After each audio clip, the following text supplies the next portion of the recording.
Hey guys, it's Caitlin, SNAP-Ed Nutrition Educator here in Waldo County, Maine. I have got an awesome fall recipe for you.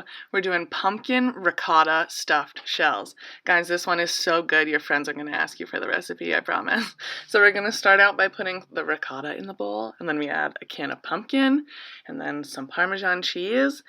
And then we're going to add some spices. Be sure to check out the link in the description box below for all the quantities and everything. And then you just give it a good mix.